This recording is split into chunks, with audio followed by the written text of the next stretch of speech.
আমার ছেলেটা নিখোঁজ হওয়ার পর একটা মাস কেটে গেছে। সেদিন আমার 5 বছরের মেয়েটা জানালার বাহিরে রাস্তার পাশে হলুদ বাড়িটার দিকে আঙ্গুল তুলে বলল যে আম্মু রাফি ভাইয়া ওইখানে। ভেবেছিলাম বাচ্চা মেয়েটা হয়তো বা কল্পনা করছে, কিন্তু পরক্ষণেই যখন জানালার পাশের পর্দার ওইখান থেকে ছায়াটা সরে গেল তখন আমার বুকের ভেতরটা কেঁপে উঠল।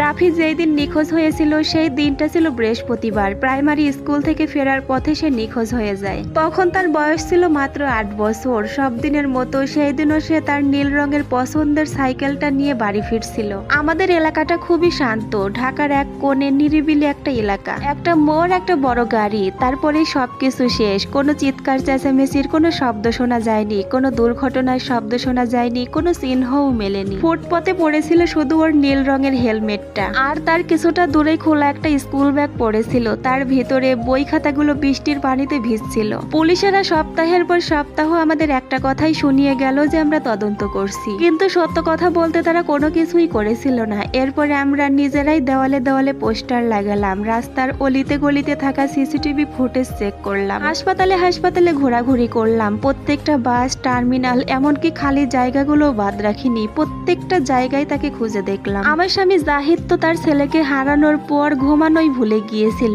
আমি যেন বেঁচে থেকেও মরে গিয়েছি। এর মধ্যে একদিন আমার 5 বছরের মেয়ে নুসরাত, সে জানালার পাশে জানালার গ্রিল ধরে বাহিরের দিকে তাকিয়ে কথা বলা শুরু করলো। প্রথমে ওকে দেখার পর আমি ভেবেছিলাম সে হয়তোবা নিজের মন মতো একা একাই সেইখানে খেলা করছে। তারপর একদিন বিকেলবেলা সে যখন রান্নাঘরের পাশে বসে ড্রয়িং খাতায় সে রং করতেছিল, এরপরে সে হঠাৎ করে লাল রঙের পেন্সিলটা তার হাতে তুলে নিল। তারপরে রাস্তার পাশে জানালা দিয়ে সেই হলুদ বাড়িটার দিকে আঙুল তুলে বলল যে আম্মু রাফি ভাই আমাকে ওইখান থেকে হাত নাড়িয়েছে। ওর মুখে এমন কথাটা শোনার পর আমার বুকের ভিতরকার সমস্ত বাতাস যেন এক নিমিষেই শেষ হয়ে গেল। তারপরে তাকে আমি জিজ্ঞাসা করলাম যে কি বললি তুই? তখন নুসরাত চোখের পলক নামিয়ে বলল যে আম্মু ভাইয়া ওই হলুদ রঙের বাড়িটার ভিতরে দাঁড়িয়ে আছে। ভাইয়া তো আমাকে ওই বাড়ির জানালার পাশ থেকে দেখে হাসলো। তখন আমি সঙ্গে সঙ্গে বাহিরের দিকে তাকালাম। বাড়িটা দেখতে বেশ বড়সড়, জানালায় পর্দা টানানো, তার সাথে সেই বাড়িতে সাদা রঙের গেট, চারিপাশটা একদম নিস্তব্ধ। ওই বাড়িটা বহু বছর আগের পুরাতন। সেইখানে বয়স্ক এক দম্পতি থাকেন, তারা বেশি একটা বাহিরে বের হন না। শরীফ সাহেব আর রাহেলা বেগম, তারা খুবই ভদ্র এবং নম্র স্বভাবের, তবে কেন জানি না তারা বড্ড বেশি চুপচাপ। তখন আমি নুসরাতের সামনে হাঁটু গেড়ে বসলাম। আম্মু তুমি হয়তো বা স্বপ্ন দেখছো। তখন সে মাথা নাড়ালো, সে বলল যে না আম্মু, ভাইয়া ওই জানালার পাশে সবুজ শার্টটা পরে দাঁড়িয়ে আছে। সবুজ শার্ট? সবুজ শার্ট মানে? সবুজ শার্ট পরেই তো আমার ছেলে সেদিন নিখোঁজ হয়েছিল। নুসরাতের মুখে এমন কথা শোনার পর আমার শিরায় শিরায় যেন হিম শীতল স্রোত নেমে এলো। আমি জাহিদকে কোনো কিছুই জানালাম না, এমনিতেই সে ভেঙে পড়েছে, আমি তাকে আর ভেঙে চুরে দিতে চাই না। কিন্তু সেদিনের পর থেকে আমি সেই হলুদ রঙের বাড়িটার উপর নজর রাখতে শুরু করলাম, সেই বাড়িতে কোনো নতুন অতিথি আসে কিনা। কয়েকদিন আমি সেই বাড়ির উপর নজরদারি করে যেটা দেখলাম, সেই বাড়িতে নতুন কোনো অতিথি আসে না, এমনকি ভেতর থেকে বাহিরে কেউ ময়লা ফেলাতেও নিচে আসে না। শুধু মাঝরাতে দোতলার একটা রুম থেকে আলো জ্বলে ওঠে। আর প্রতিবারই যখন আমি নুসরাতকে নিয়ে সেই বাড়ির সামনে দিয়ে যেতাম, সে আমার হাত শক্ত করে ধরে রাখতো আর আমাকে বলতো যে আম্মু ভাইয়া এই বাড়িতেই আছে। যাই হোক, 3 দিন পরের কথা, আমি বিড়ালটাকে নিয়ে একটু বাড়ির বাহিরে বের হয়েছিলাম। তখন বাহিরে প্রায় সন্ধ্যা নেমে এসেছে, চারপাশটা ভেজা মাটির গন্ধ। যদিও আমি সেই হলুদ বাড়িটার দিকে তাকাতে চাইছিলাম না, কিন্তু না তাকানোর পরেও হঠাৎ করে দোতলার একটা জানালার পাশে আমার চোখ পড়লো। তারপরে আমি লক্ষ্য করে দেখলাম যে জানালার পাশে সেই পর্দাটা কিছুটা নড়ে উঠলো। তখন আমি কিছুটা থমকে দাঁড়ালাম, কেননা সেই বাড়ির জানালার পর্দার পাশে একটা বাচ্চা দাঁড়িয়ে আছে, ছোট্ট,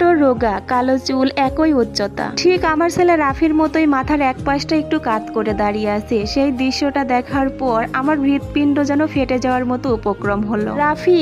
এরপরে ছেলেটা কাচের উপর হাত রাখলো। এরপরে আমি ধীরে ধীরে পা বাড়ালাম সেই বাড়ির গেটের দিকে। ঠিক তখনই ভেতর থেকে কেউ একজন ঝটকা মেরে জানালার পর্দাটা টেনে দিল। জানালার এক পাশটা একদমই ফাঁকা। সেই রাত্রিবেলা আমি একটা ফোঁটাও ঘুমাতে পারলাম না। আমার স্বামী জাহিদকে আমি সমস্ত কথাগুলো খুলে বললাম। সে প্রথমে ভেবেছিল আমি হয়তোবা সন্তান হারানোর পর দিনে দিনে পাগল হয়ে যাচ্ছি, কিন্তু আমার চোখের দিকে তাকানোর পরেও আর কোনো কিছুই বুঝতে পারলো না। পরদিন আমরা সকালবেলা রাস্তা পার হয়ে সেই বাড়ির সামনে গিয়ে দাঁড়ালাম। এরপরে আমি আস্তে আস্তে সেই হলুদ রঙের বাড়িটার দরজায় গিয়ে নক করলাম, 1 বার 2 বার 3 বার। এরপরে ভেতর থেকে রেহানা বেগম দরজাটা এক সিলতে ফাঁক করে এসে দাঁড়ালেন। ভেতর থেকে ব্লিচিং পাউডারের তীব্র গন্ধ বের হচ্ছিল। কেন জানি না সেই ব্লিচিং পাউডারের গন্ধটা বড্ড কড়া, সেটা একদমই সহ্য করার মতো না। যাই হোক, তারপরে আমি ঠান্ডা গলায় তাকে বললাম শুভ সকাল। আপনাকে এত সকাল সকাল বিরক্ত করার জন্য দুঃখিত। আমার ছোট্ট মেয়ে নুসরাত কয়েকদিন ধরে বলতে বলতেছে যে আপনাদের জানালার পাশে নাকি একটা ছেলেকে দাঁড়িয়ে দেখেছে। মহিলাটা আমার কথা শোনার পর মুখটা সামান্য একটু বেঁকালেন, কিন্তু হাসলেন না। তারপর আমাকে বললেন যে এখানে কোনো বাচ্চা নেই ভাবি। এরপরে আমার স্বামী জাহিদ এক পায়ে এগিয়ে এলো, তারপরে বলল যে আমরা কি শরীফ ভাইয়ার সাথে একটু কথা বলতে পারি? ওনার শরীর ভালো নেই, তাহলে কথাটা আপনার সাথেই বলি। ততক্ষণে ওনার মুখের সেই কৃত্রিম ভাবটুকু চলে গেল। তিনি আমাদের উপর রেগে গিয়ে বললেন যে আমি তো বললাম যে এখানে কোনো বাচ্চা নেই। উনি তো আমাদের মুখের সামনেই দরজাটা বন্ধ করতে যাচ্ছিলেন। ঠিক সেই মুহূর্তে উপরতলা থেকে ধপ ধপ করে একটা শব্দ ভেসে এলো। শব্দটা ছিল ভারী কিছু পড়ার শব্দ।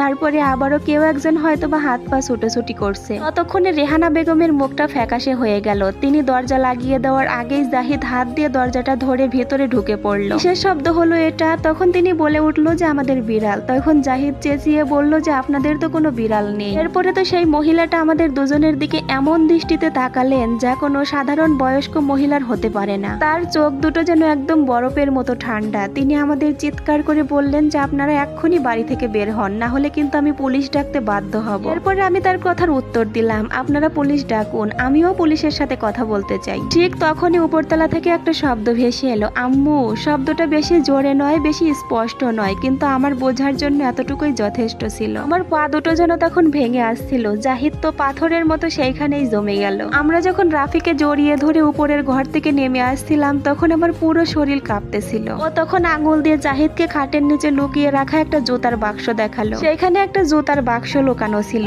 সেই জুতার বাক্সের ভিতরে কয়েকটা চকলেট, একটা ব্যান্ডেজ, আমাদের বাড়ির ছবি আর একটা পুরাতন বাটন ফোন। ফোনের স্ক্রিনে বেশ কিছু মেসেজ, প্রচুর মেসেজ। সবগুলো মেসেজ এসেছে একটা নাম্বার থেকে, যেই নাম্বারটা সেভ করা আছে যে নাম দিয়ে। জাহিদ তখন আমার হাত থেকে ফোনটা কেড়ে নিল। এরপরে সে একটা মেসেজ পড়লো, তারপরে আরেকটা। মেসেজগুলো পড়ার পর তার মুখের সমস্ত রক্ত যেন চুষে নিয়েছে, তাকে এমন লাগতেছিল। এরপরে সে ফিসফিস করে বলতে শুরু করলো যে না, এটা কিছুতেই হতে পারে না। তখন আমি কাঁপতে কাঁপতে তার হাত থেকে ফোনটা নিলাম। সেইখানে শেষ একটা মেসেজ লেখা ছিল, ওকে সেইখানেই আটকে রাখবা যতক্ষণ পর্যন্ত ও দলিলে সাইন না করে, আর ওই মেয়েটা যদি বেশি জানালার দিকে তাকায় তাহলে তাকেও তুলে নিয়ে আসবা। আমি তখন জাহিদের দিকে তাকালাম, তাকে জিজ্ঞাসা করলাম যে এই জে নামের অর্থটা কি জাহিদ? রাফি তখন ফুপিয়ে ফুপিয়ে কাঁদছে। আমার বুকের সাথে তার মাথাটা লেপটে আমাকে বলল যে আম্মু, আমি ওদেরকে বলতে শুনেছি। ঠিক তখনই নিচে পুলিশের গাড়ির সাইলেন্ট বেজে উঠলো, আর আমার ছেলেটা ফিস ফিস করে সেই মানুষটার নাম বলে দিল, যে কিনা আমাদের ঘরের মধ্যে বসে থেকেই আমার ছেলেটাকে নিখোঁজ করার জন্য প্ল্যান আঁকতেছিল। আচ্ছা যাই হোক, হ্যালো এভরিওয়ান, আসসালামু আলাইকুম। আমি সেলিনা সুলতানা। এটা কিন্তু ছিল এই গল্পের প্রথম পার্ট। এই গল্পের দ্বিতীয় পার্ট দেখতে চাইলে অবশ্যই পেজটা ফলো করে পাশে থাকবেন, যাতে করে এই গল্পের দ্বিতীয় পার্ট আপলোড করার সাথে সাথে আপনার কাছে গিয়ে পৌঁছায়। আল্লাহ হাফেজ।